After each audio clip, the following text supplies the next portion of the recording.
अगला प्रश्न है, हम पूरी कोशिश कर रहे हैं व्यवहार शुद्धि और अति दीनता की, किंतु चूक हो जाती है, मेरा मार्गदर्शन करें।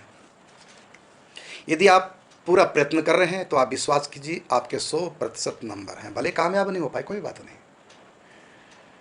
जैसे पंखा चल रहा है तो साथ में मीटर भी चल रहा है, तो पंखा चल रहा है तो मीटर चल रहा है, मीटर चल रहा है तो बिल बढ़ रहा है। लेकिन जो ही हम पंखे का स्विच ऑफ करते हैं तो ऑफ करते ही मीटर वहीं जाम लग जाता है, वहीं मीटर बंद हो गया। लेकिन पंखा चलता रहता थोड़ी देर तक, तो मीटर बंद होने के बाद अर्थात स्विच ऑफ होने के बाद यदि पंखा चल रहा है 1 मिनट तक, आधा मिनट तक, तो उसका बिल नहीं देना पड़ता, मीटर नहीं चलेगा।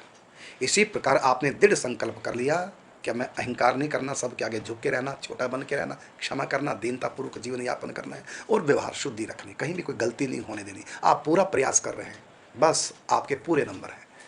फिर भी कोई गलती हो जाए, अभ्यास बस, क्योंकि पंखा चल रहा है उसको स्विच ऑफ कर दिया तब भी थोड़ी देर तक चलता रहेगा, लेकिन उसका बिल नहीं देना पड़ता। तो यदि आप सचमुच में लगे हैं दृढ़तापूर्वक, तो फिर भी कोई गलती हो जाए तो भगवान क्षमा करते हैं।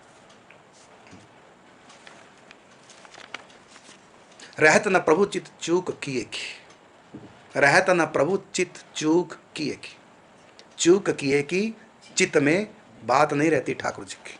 अर्थात ठाकुर जी के जो भक्त हैं, यदि उनसे कोई चूक हो जाए तो ठाकुर जी कहते हैं मैं उसको चित्त में नहीं रखता चूक, कोई बात नहीं। तो चूक होना अलग बात है और गलती करना अलग बात है। ठीक है, अभ्यास बस हो गया, हो जाता, बड़ों बड़ों से गलती हो जाती है, बड़ों बड़ों से। विश्वामित्र का त्याग क्या कम होगा? राजा थे, युवा थे, पत्नी थी, भरी जवानी में पत्नी को छोड़ दिया, संतान को छोड़ा, राज्य छोड़ा, कितना बड़ा सुख है राज्य का। तपस्या करने बैठे, सोचे कितने बड़े पुरुषार्थी, कितने बड़े त्यागी, लेकिन हो गई चूक, मैल का आई, बह गए। और फिर वही विश्वामित्र देखिए, आगे आगे विश्वामित्र, पीछे पीछे राम लक्ष्मण। विश्वामित्र विश्राम करते हैं, राम लक्ष्मण चरण दबा रहे हैं। किसके? जिससे चूक बन गई थी मेनका के कारण से। गलती हो सकती है बड़ों बड़ों से, देवताओं से गलती हो सकती है, ऋषि मुनियों से गलती हो सकती है, ब्रह्मा जी से भी गलती हुई थी एक बार, लेकिन परमात्मा से कभी कोई गलती नहीं। दुर्गा जी, भगवान शिव, भगवान गणेश, इनसे कभी चूक नहीं। राम से, कृष्ण से, इनसे कभी कोई गलती नहीं हो सकती। यदि कोई इनमें गलती देख रहा है, समझो अपनी बुद्धि का दिवालिया आउट कर रहा है, इनमें कभी कोई गलती नहीं हो सकती। फिर भी यदि आपको कहीं गलती लगे तो इनकी गलती न मानकर अपनी समझ की गलती मानो और अपनी समझ को सुधारो समझदारों के पास जाकर के। इसलिए कहा कि समझ समझ के समझ को समझो, क्योंकि समझ समझना भी एक समझदारी है। समझ समझ के भी जो ना समझे, मेरी समझ में वो ना समझ है। तो संतों के पास जाओ, उनसे प्रश्न करो। और ये प्रश्नोत्तरी कार्यक्रम इसलिए तो है, जो बात आप समझ ना पाओ उसको समझो। ऐसा कृष्ण ने क्यों किया, ऐसा राम ने क्यों किया, समझो ना ग्रंथों में, समझो ना संतों से। जब तक संत शरण नहीं आए तब तक मन भरमाए, धर्म कोई जान ना पाए और मर्म कोई जान ना पाए। तो परमात्मा से कभी चूक नहीं हो सकती। बाकी देवी देवताओं से चूक हो जाएगी, ऋषि मुनियों से चूक हो जाएगी, मुझसे भी चूक हो जाएगी। मैं व्यासपीठ पे बैठा हूँ, है ना, आपको ज्ञान दे रहा हूँ, तो ज्ञान दाता हूँ मैं इस समय, लेकिन मुझसे भी चूक हो सकती है। मैं भी एक इंसान हूँ, मेरी जीभ भी फिसल सकती है, मेरी बुद्धि भी कभी कोई गलत निर्णय ले सकती है।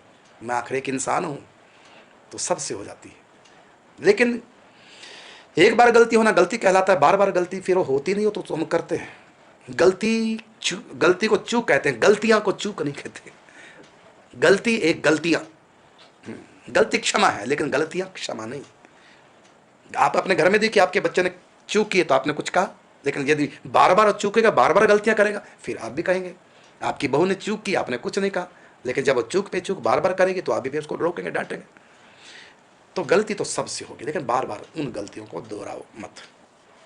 और मैंने उदाहरण दिया कि रहत न प्रभु चित चूक किए, कि जो उनके भक्त जन हैं उनसे कोई चूक बन जाए तो भगवान उसको निहार। देखिए, जुआ खेलना एक अपराध है। युधिष्ठिर ने जुआ खेला तो भगवान ने कहाँ युधिष्ठिर को छोड़ा, साथ दिया ना, तो हो जाती है गलती।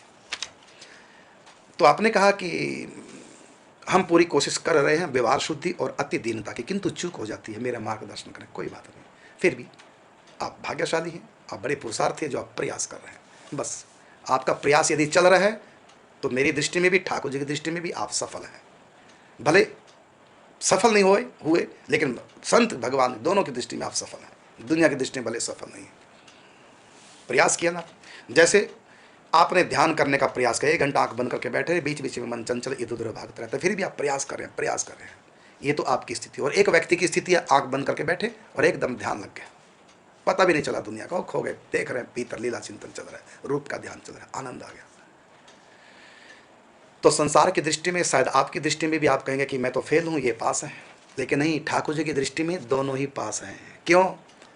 क्योंकि आप भी कोई कम पुरुषार्थी नहीं है। भले ही चिंतन आपका प्रगाढ़ नहीं हुआ, मन भटकता रहा, लेकिन 1 घंटा बैठ के आपने प्रयास किया ना, बस इसी प्रयास को देख करके भगवान रिझते।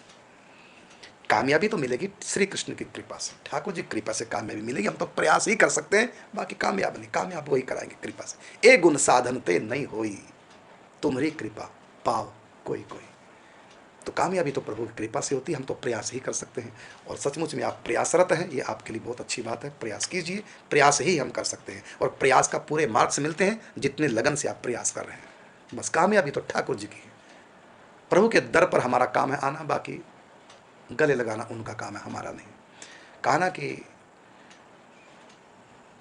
पापी हूं तो क्या हुआ, तेरे दर पे तो मैं आ गया, क्या रहेगी महिमा दर की जो मैं पापी रह गया। तेरे द्वारे पे आना मेरा काम है, मेरी बिगड़ी बनाना तेरा काम है।